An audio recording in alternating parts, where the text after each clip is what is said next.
चलिए हम लोग षडबल देखते हैं ना। हम लोग षडबल देखते हैं ना। जी गुरु जी।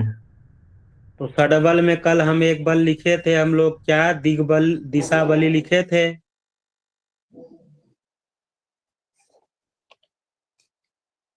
दिशा बली लिखे थे ना। जी जी लिखे थे। हाँ, अब हम लोग लेंगे दृष्टि बल। दृष्टि बल कैसे देखा जाता है।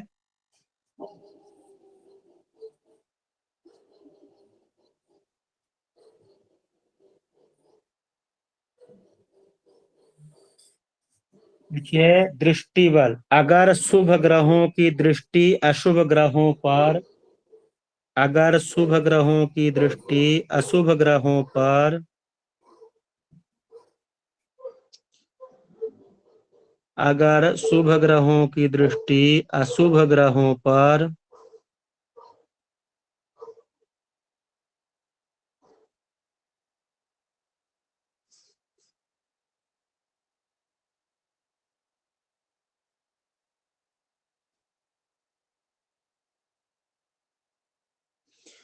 अगर शुभ ग्रहों की दृष्टि अशुभ ग्रहों पर पड़ती हो तो अशुभ ग्रह अपने अशुभता में फल, अशुभ फल का प्रभाव कम कर देते हैं या उनका फल कम हो जाता है।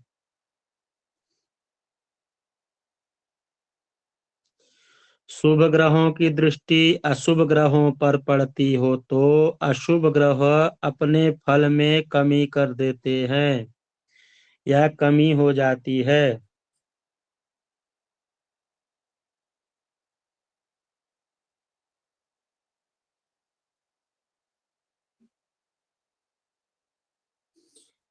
और अगर अशुभ ग्रहों की दृष्टि शुभ ग्रहों पर पड़ती हो तो शुभ ग्रह अपने शुभ फल में कमी कर देते हैं। शुभ ग्रह अपने फल में कमी कर देते हैं।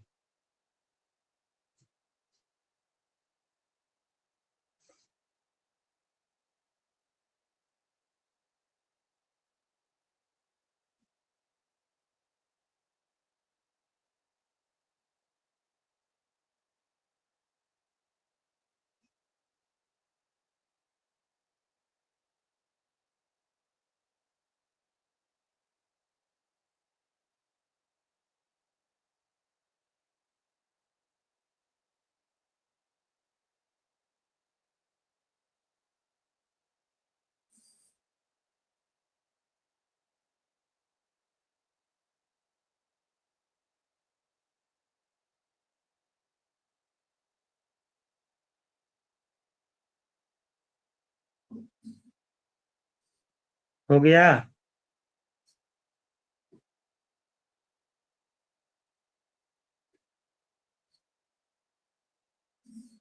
हो गया। जी गुरु जी।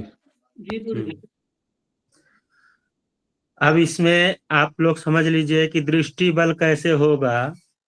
एक तो होता है परस्पर दृष्टि। ठीक है, परस्पर मतलब एक दूसरे को देखते हो। तो वो उन मतलब अशुभ ग्रह और शुभ ग्रह हैं तो एक दूसरे को देखेंगे तो उनके फल में कमी करेंगे और उनके फल में कमी करेंगे। अगर अकेले अकेले देख रहे हैं तो नहीं, तो एक दूसरे को देख रहे हैं तो वो उनके फल में वृद्धि करेंगे, वो उनके फल में वृद्धि करेंगे। तो ये दृष्टि स्थिति राजयोग हो जाता है। ठीक है। जी गुरु। अब अगला लिखिए, दिवाबली। दिवाबली काल बली। काल बली हम लोग कल दिवाबली रात्रि बली ग्रह लिखे थे ना। जी गुरुदेव। तो उसमें कितने समय तक कौन से ग्रह बली होते हैं, कौन से ग्रह शून्य हो जाते हैं, कौन से ग्रह जो है कितने अर्धबली हैं, क्या है वह हम लोग देखते हैं। एक गोला बना लीजिए, काल बली, काल बली हेडिंग लिख करके एक गोला बना लीजिए।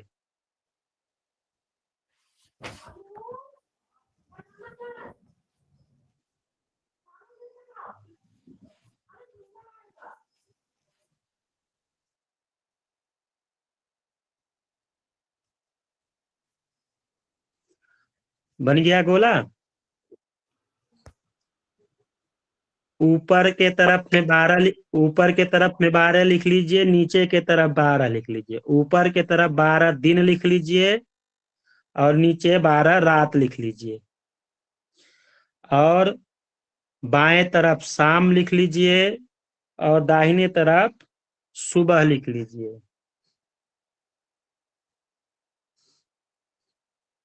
मतलब चतुर्थ भाव के तरफ शाम लिख लीजिए और दशम भाव के तरफ में दोपहर लिख लीजिए, शाम लिख लीजिए। सुबह शाम मतलब सूर्योदय के समय में, सूर्यास्त के समय में और सूर्योदय के समय में। तो अब यहां से जहां से हम लोग क्या देख रहे हैं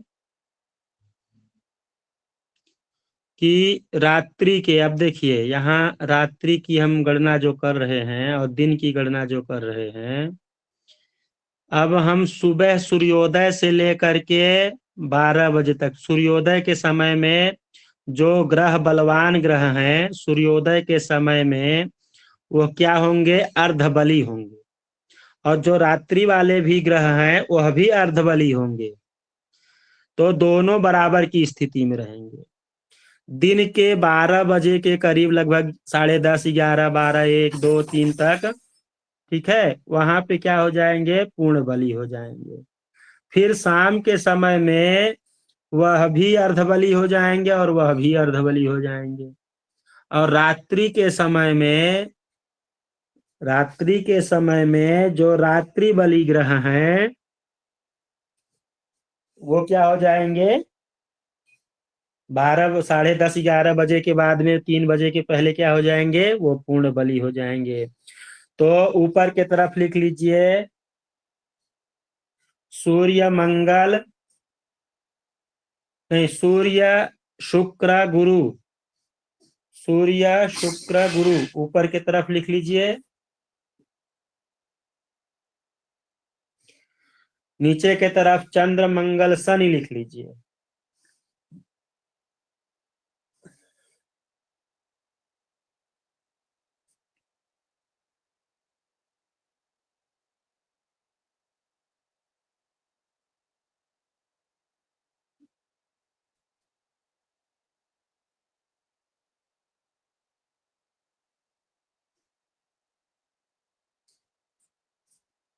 समझ में आया ये?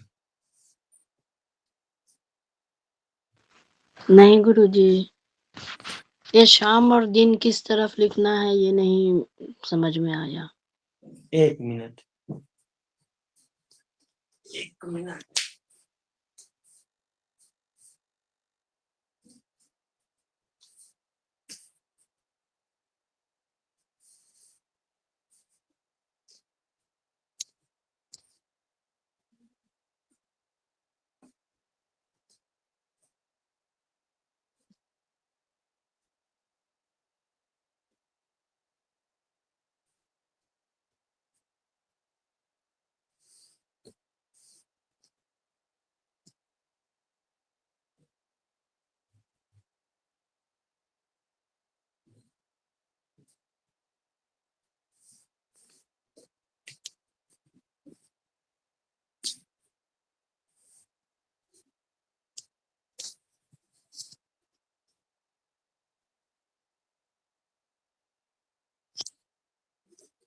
ये दिख रहा है आप लोगों को?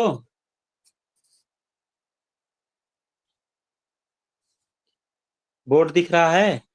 जी गुरु जी।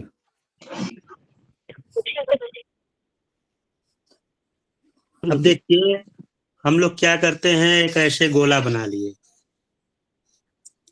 ठीक। जी गुरु जी। अब हम इधर क्या लिख लेते हैं, दिन के 12,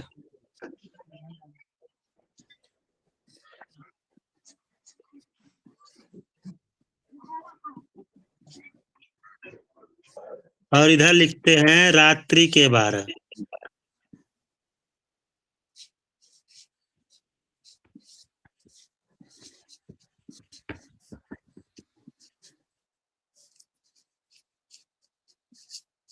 ठीक हो गया। जी अब इधर के समय में हम लिख लेते हैं शाम, नहीं सुबह इधर के समय में हम लिख लेते हैं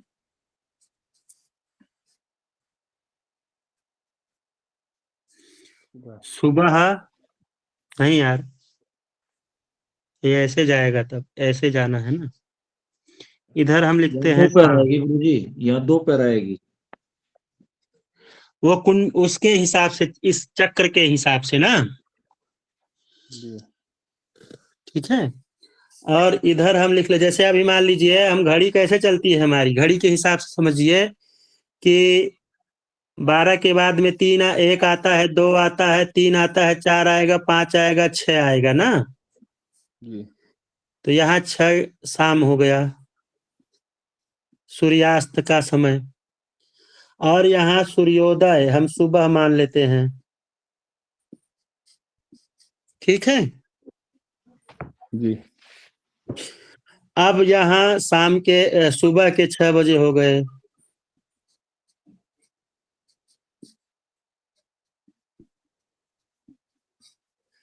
अब यहाँ पे हम दिन में 12 बजे, दिन में 12 बजे किन किन ग्रहों को हम बलि मरा बता रहे हैं?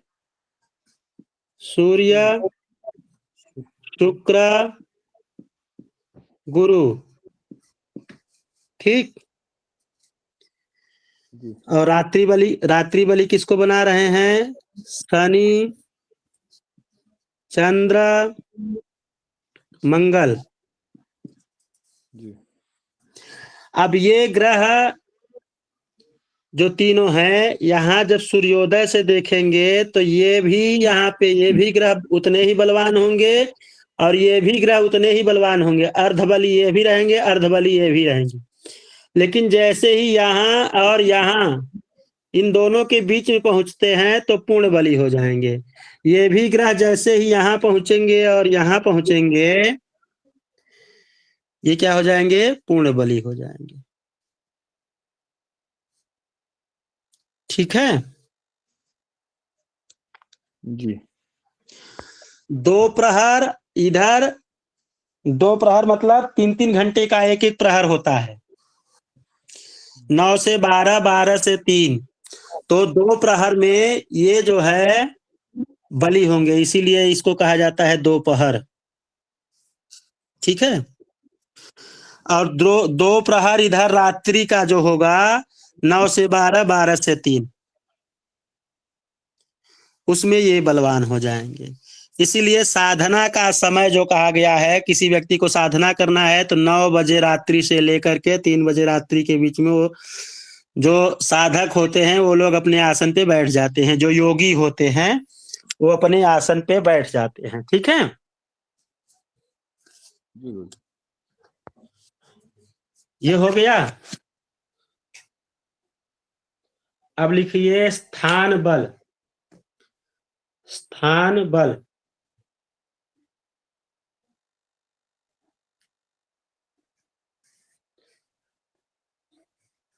स्थान बल में लिख लीजिए स्वगृही, मित्र राशि, उच्च नीच।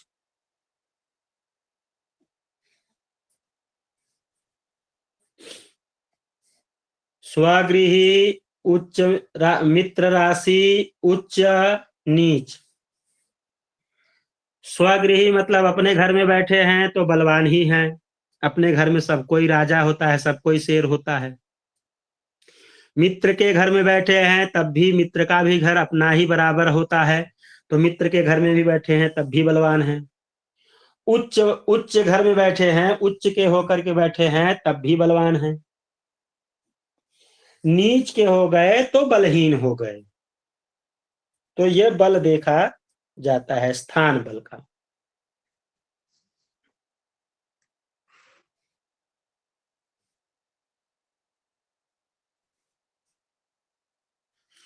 उसके बाद में लिखिए नैसर्गिक बल।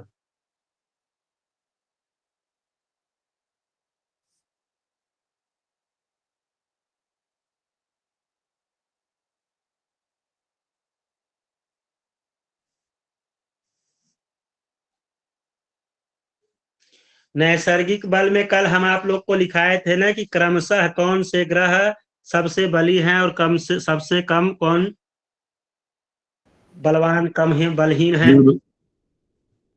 जी गुरु जी, उत्तरोत्तर बली तो दिखाया था आपने। नैसर्गिक बल में लिखना है तो एक बार फिर लिख लीजिए क्रम से। सूर्य चंद्र शुक्र गुरु, सूर्य चंद्र शुक्र गुरु बुध मंगल शनि। सूर्य चंद्र गुरु, सूर्य चंद्र शुक्र गुरु बुध मंगल शनि। मतलब सूर्य सबसे पहले नाम आया है तो सूर्य सबसे बलवान है, और सबसे अंतिम में शनि का नाम आया है तो सबसे बल में कम है। तो सबसे अधिक क्रमानुसार सूर्य सबसे बली और शनि सबसे कमजोर ग्रह। यहाँ क्रमानुसार देखेंगे तो सूर्य से कम बली चंद्र, चंद्र से चंद्र के बाद में शुक्र, शुक्र के बाद गुरु, गुरु के बाद बुध, बुध के बाद मंगल और मंगल के बाद शनि सबसे कमजोर ग्रह होते हैं। और उत्तरोत्तर में देखेंगे तो शनि से बलवान मंगल, मंगल से बलवान बुध, बुध से बलवान गुरु, गुरु से बलवान शुक्र, शुक्र से बलवान चंद्र, चंद्र से बलवान सूर्य होते हैं। ठीक है जी।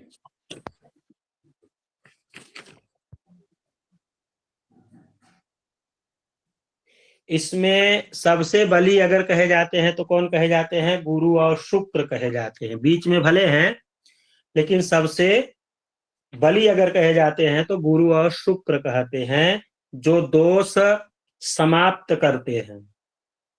ठीक है, दोष समाप्त करने में सबसे बली होते हैं गुरु, उसके बाद शुक्र। दोष समाप्त बल,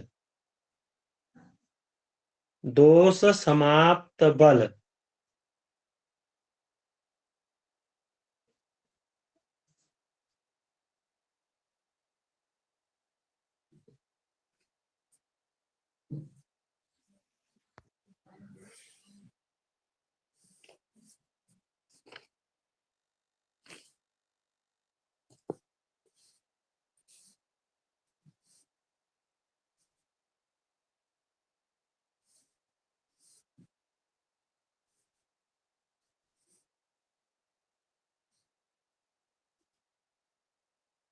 अवस्थाएं कई होती हैं।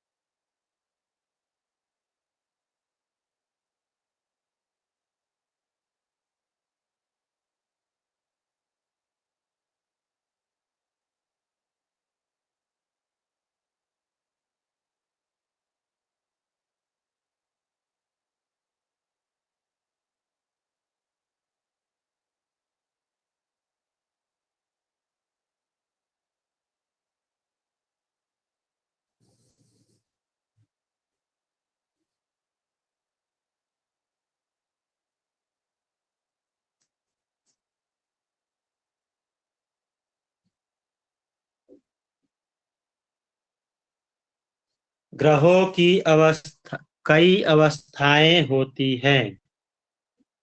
ग्रहों की कई अवस्थाएं होती हैं। सामान्यतः, सामान्यतः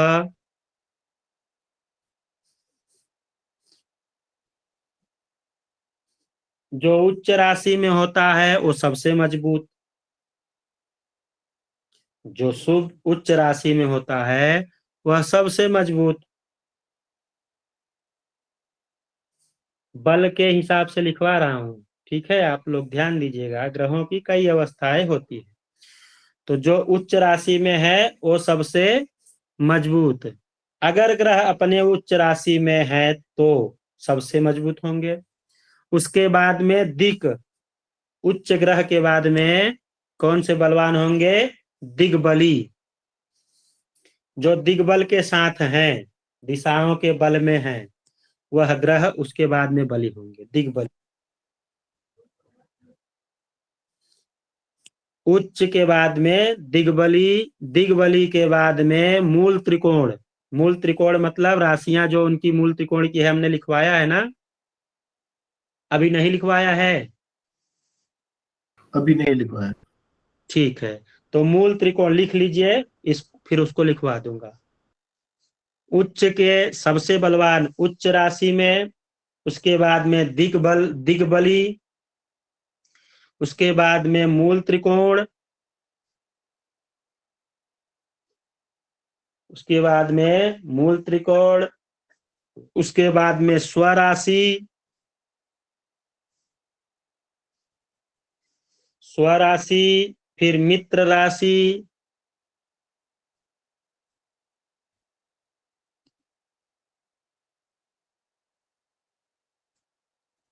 उसके बाद मित्र राशि, मित्र राशि के बाद शत्रु राशि,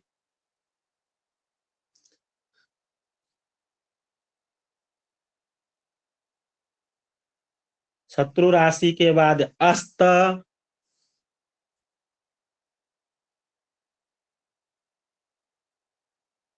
उसके बाद में वक्री अवस्था।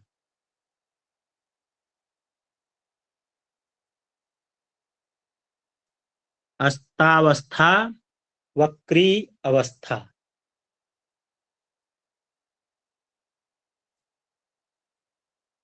जैसे अभी ग्रहों के बलवान के बारे में बताया, वैसे ये ग्रहों की अवस्था के बारे में हो गया कि सबसे बलवान कौन होता है ग्रह और सबसे कमजोर ग्रह कौन सा होता है।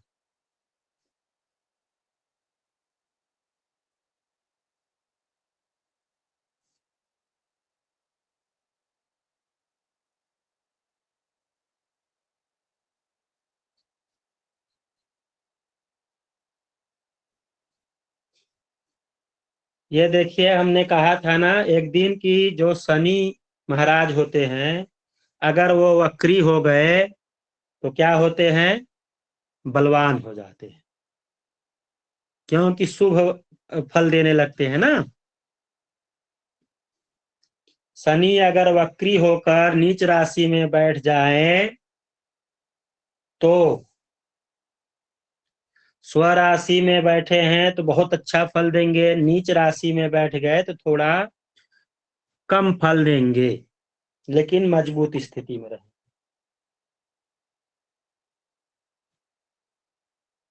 अगला लिखिए, डिग्रियों के आधार पर ग्रहों की अवस्थाएं।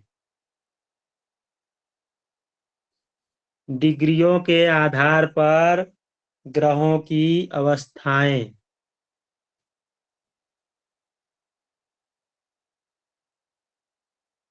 एक राशि में कितनी डिग्री होती है? 30। अब 30 को हम 5 भाग में बांटेंगे तो कितनी कितनी डिग्री आएंगी?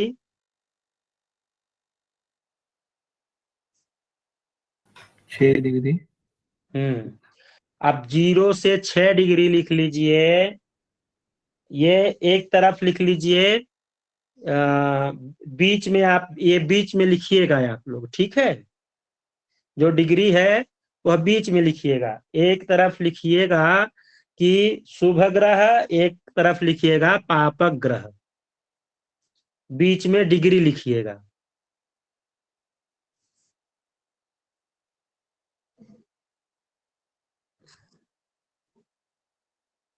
छह, 0 से 6 डिग्री,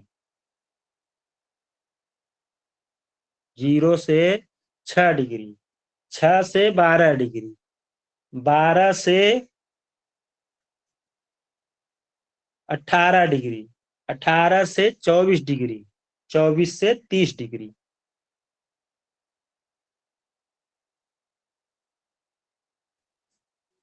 बीच में लिख लिए। 0 से 6 डिग्री, 6 से 12 डिग्री, 12 से 18 डिग्री, 18 से 24 डिग्री, 24 से 30 डिग्री।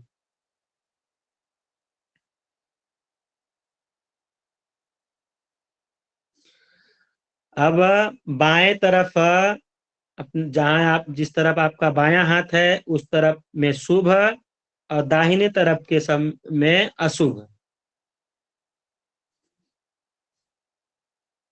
शुभ ग्रह के नीचे लिखिए, शुभ ग्रह के नीचे लिखिए 0 से 6 डिग्री जहां लिखे हैं उसके सीध में बाल्यावस्था,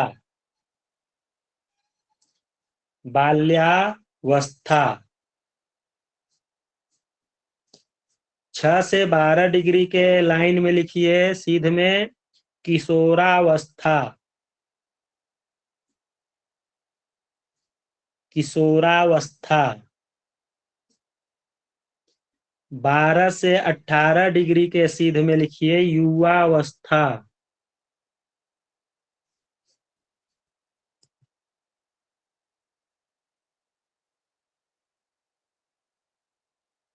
18 से 24 के सामने लिखिए वृद्धावस्था,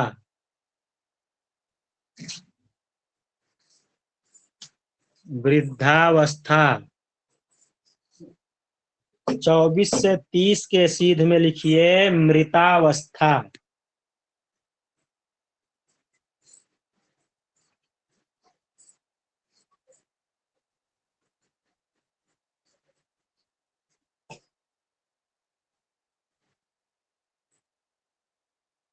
हो गया।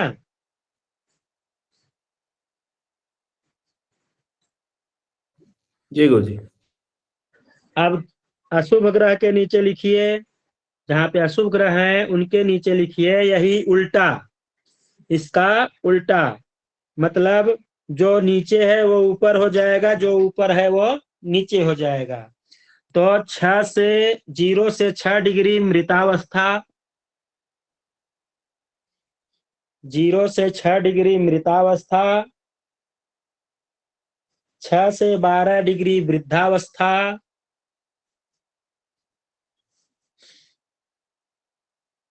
6 से 12 डिग्री वृद्धावस्था,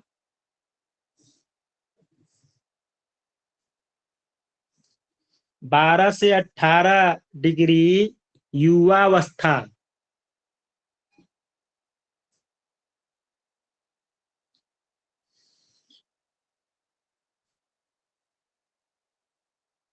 12 राहुल गांधी युवावस्था। युवावस्था हो गया। 18 से 24 18 से 24 किशोरावस्था और 24 से 30 बाल्यावस्था।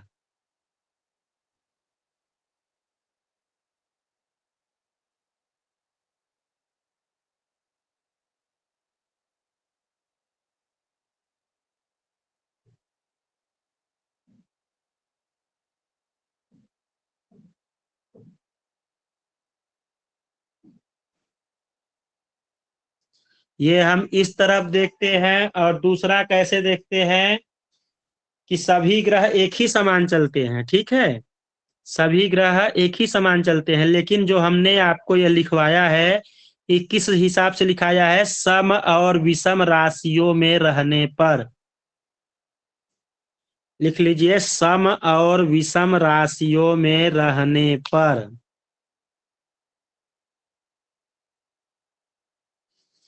राशियां दो प्रकार की होती हैं, कौन कौन सी? सम और विषम।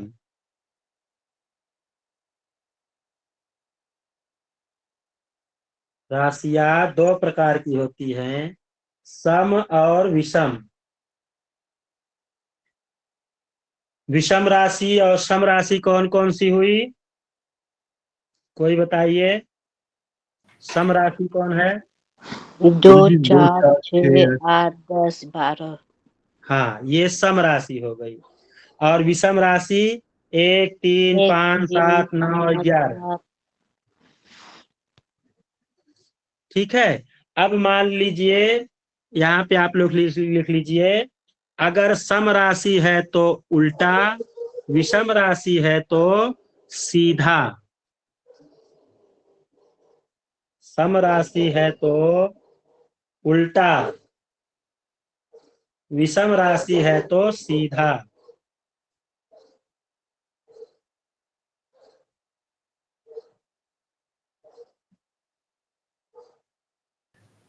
गुरुजी, उल्टा सीधा किसका हुआ ये? उल्टा सीधा का मतलब ये जो अभी अवस्था लिखवाया मैंने आप लोगों को, जी अवस्था गुरु जी। लिखवाया, अवस्था आपको लिखवाया ना, जी गुरु जी। तो वही अवस्था जो है वह हम्म, शुभ और पाप ग्रह मैं करके लिखवाया हूं। तो जी। यह इसलिए हो गया है कि वहां पे होना चाहिए सम और विषम राशि।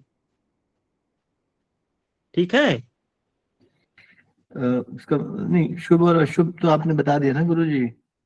हाँ, तो वही अब सम जी। और विषम भी वही कर लीजिए। अच्छा। अ, जहाँ पे सीधा सीधा लिखा हुआ है वो विषम राशि कर लीजिए, और जहाँ पे हम्म, शुभ लिखा हुआ है वहां पे सम राशि कर लीजिए। ठीक है।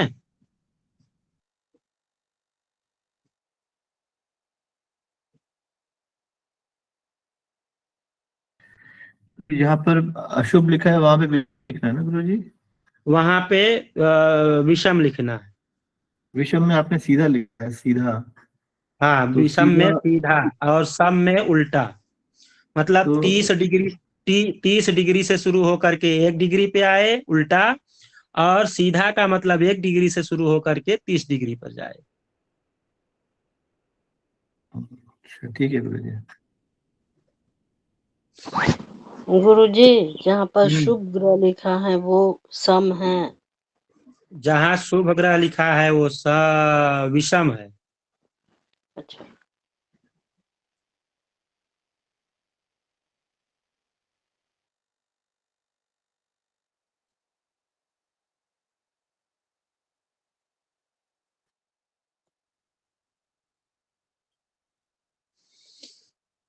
सर क्लियर लिखिए। करवाओ ना।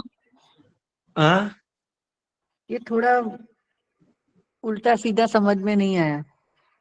उल्टा सीधा का मतलब है जहाँ आप शुभ ग्रह लिखी हैं हम्म। वहां पे आप लिख लीजिए विषम राशि। हम्म। तो यहाँ पे हम कैसे लिखे हैं, 0 से 30 डिग्री तक नीचे गए हैं ना, हाँ। ये सीधा हो गया। और जहाँ पे पापक ग्रह लिखे हैं वहां पे आप सम लिख लीजिए। ओके, मतलब 30 से 0 तक। 0 तक, समझ गए। ओके ओके गुरु जी। अब लिखिए युवावस्था में ग्रह पूर्ण फल देते हैं।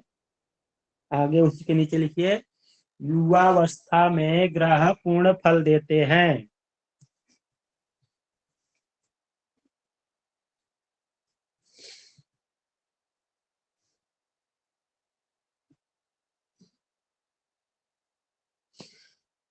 बाल्यावस्था एवं वृद्धावस्था में सबसे कम फल देते हैं। बाल्यावस्था एवं वृद्धावस्था में सबसे कम फल देते हैं।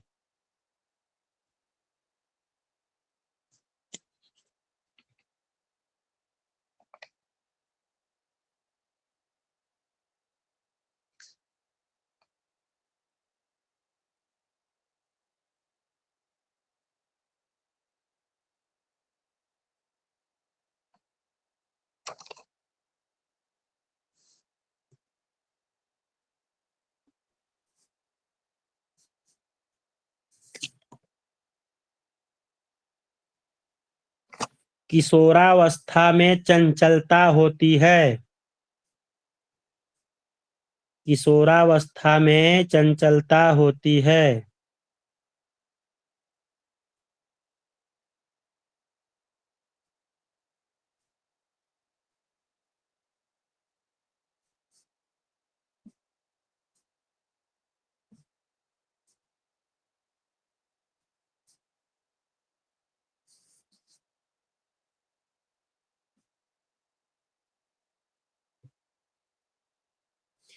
वृद्धावस्था में वृद्धावस्था में ग्रह फल कम देते हैं लेकिन अच्छा देते हैं।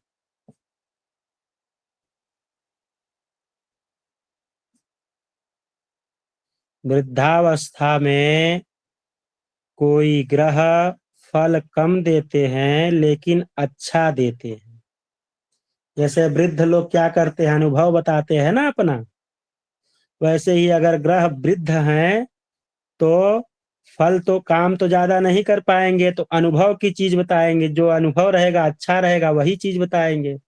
इसीलिए वो क्या करते हैं, अच्छा फल देते हैं।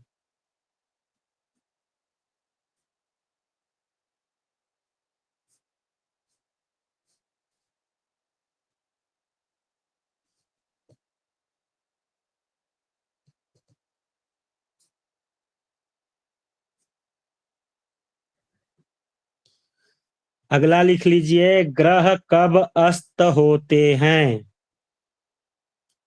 ग्रह कब अस्त होते हैं? जैसे अगर एक ही भाव में सूर्य, मंगल, बुध, गुरु, शनि सब बैठे रहें तो कौन कौन से ग्रह अस्त होंगे? या एक घर आगे पीछे भी हैं फिर भी उस अवस्था में ग्रह अस्त हो जाते हैं, तो किस आधार पे होते हैं? डिग्रियों के आधार पर ग्रह अस्त होते हैं। लिख लीजिए, डिग्रियों के आधार पर ग्रह अस्त और उदित होते हैं।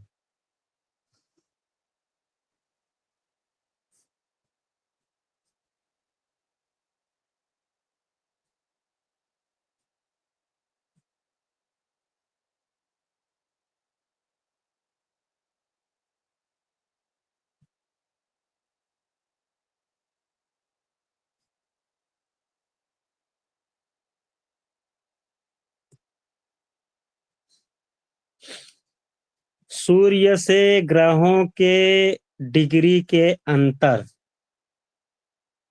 सूर्य से ग्रहों के डिग्री अंतर।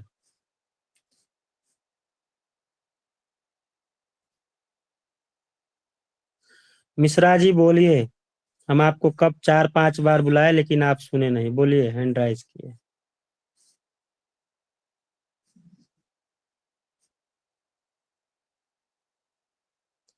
विजय मिश्रा जी बोलिए महोदय। चलिए लिखिए, चंद्र 12 डिग्री, चंद्र 12 डिग्री,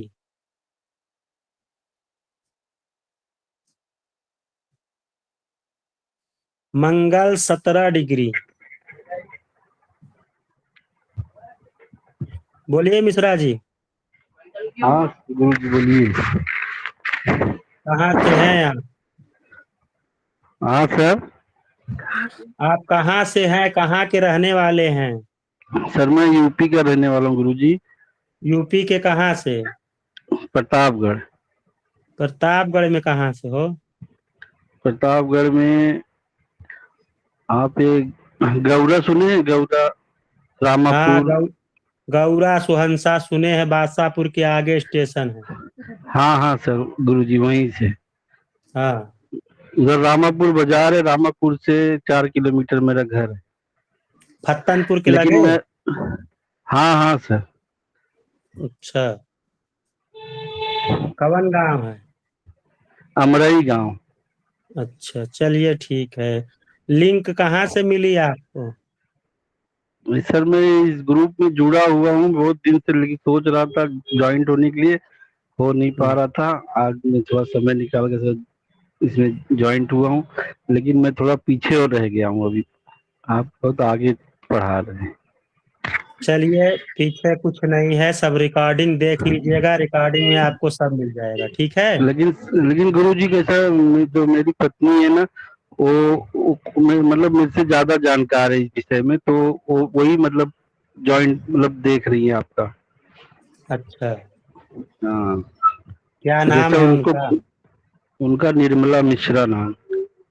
तो मेरे ग्रुप में वो हैं? नहीं सर, यही जैसा मैं गुरु जी ये ग्रुप में हूँ ना, तब ज्वाइंट मैं ग्रुप में नहीं हूँ, लेकिन कैसा वो भी देखती है, वो भी देख रही है, सुन वो भी रही है, मैं भी सुन रहा हूँ, दोनों जन सुन रहे हैं माइक में। आप पंडिताई करते हैं? हाँ गुरुजी। कहाँ, गांव में ही कि कहीं शहर में? नहीं सर, गुरुजी गांव में ही करता था, लेकिन अभी मैं महाराष्ट्र में रहता हूँ, इधर कल्याण में। अच्छा। हाँ, अभी इधर ही मैं रहता हूँ, बच्चे हैं, दो जनों पढ़ रहे हैं। चलिए ठीक है, रिकॉर्डिंग सुन करके आप जो पीछे हैं वो बराबर हो जाइए और पढ़िए, लगातार कक्षा में आइए, सब तेज हो जाएंगे, पत्नी को भी पीछे छोड़ देंगे। ठीक है? ठीक है गुरुजी। चलिए। ठीक है, प्रणाम आप गुरुजी। आपका हाल हो गया कालिदास और विद्योत्तमा। हाँ। चलिए, चंद्र 12 ठीक है। डिग्री, मंगल 17 डिग्री, बुध 14 डिग्री। माइक बंद कर लीजिए मिश्रा जी। चंद्र 12 डिग्री, मंगल 17 डिग्री, बुध 14 डिग्री, गुरु 11 डिग्री।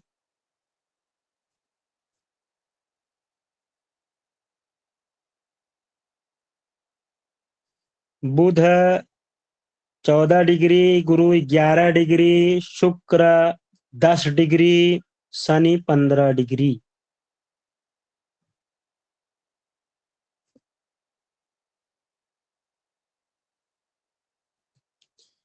एक बार फिर से देख लीजिए, चंद्र 12 डिग्री, मंगल 17 डिग्री, बुध 14 डिग्री, गुरु 11 डिग्री, शुक्र 10 डिग्री, शनि 15 डिग्री।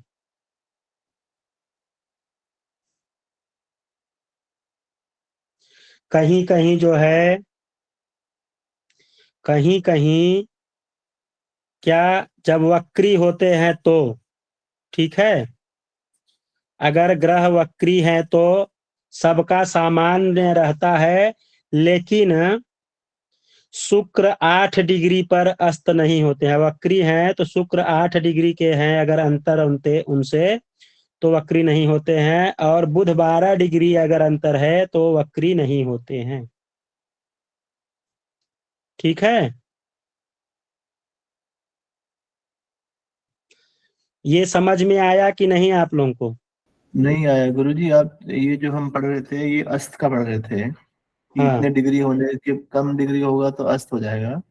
हाँ। तो फिर ये वक्री कैसे आ गया गुरुजी? वक्त जैसे अभी सूर्य के साथ में कोई ग्रह वक्री भी होकर के अस्त हो गया है ना,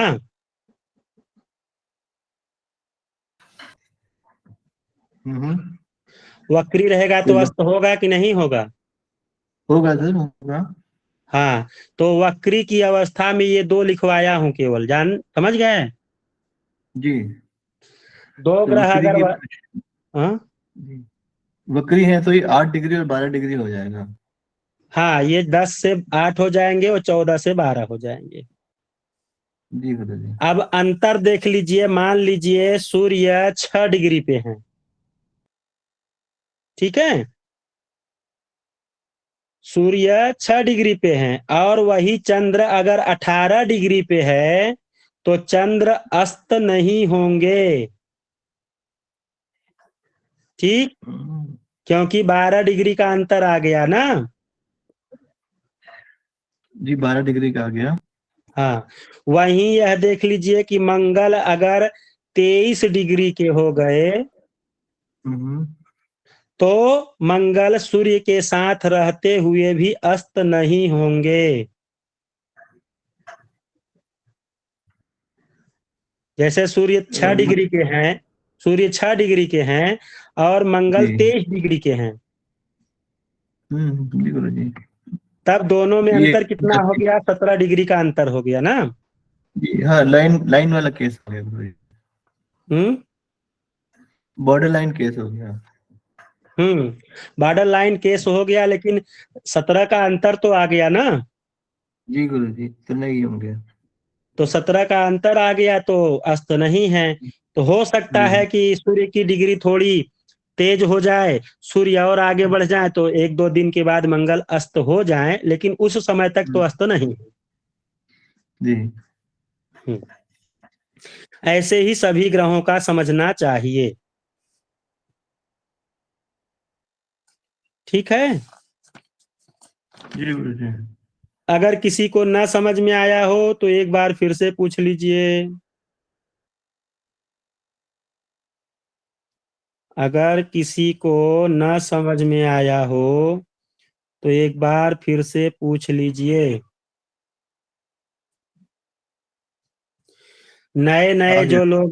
जो लोग नए हैं बिल्कुल, उनको समझ में न आए तो आप लोग पूछ लिया करिए, क्योंकि बाकी के सभी पुराने छात्र हैं।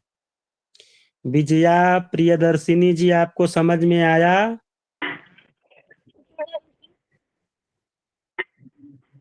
विजया जी, जी गुरु जी। समझ में आया आपको डिग्री की भाषा? थोड़ा बहुत तो समझे हम। नहीं समझे तो बोलना चाहिए ना आपको। जो ना समझ में आए आप बोलेंगी तभी आपको समझ में आएगा। जो नहीं बोलेगा तो कैसे कक्षा में समझेगा? फिर मेरे पढ़ाने ठीक का है। कोई मतलब फिर मेरे पढ़ाने का कोई मतलब नहीं रहेगा ना।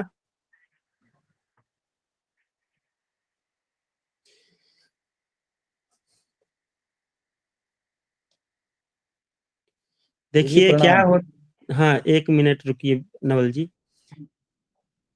एक ग्रह 30 अंश तक भोग करते हैं। एक राशि पर कितने? 30 अंश मतलब 30 डिग्री तक रहते हैं। ठीक है, तो वही डिग्री यहाँ पे लिखाई गई है। डिग्री को 5 भागों में बांट दिया गया है, तो 6-6 डिग्री का एक एक हो गया। जी गुरु जी। जो आप लोगों को ना समझ में आए, आप लोगों से निवेदन है कि आप लोग दोबारा तिबारा पूछा करिए। ठीक? हाँ, बताने में मुझे बहुत ही प्रसन्नता होगी। आप लोग सीखेंगे तो मुझे और प्रसन्नता होगी। सुनील जी, रिकॉर्डिंग बंद कर दीजिए।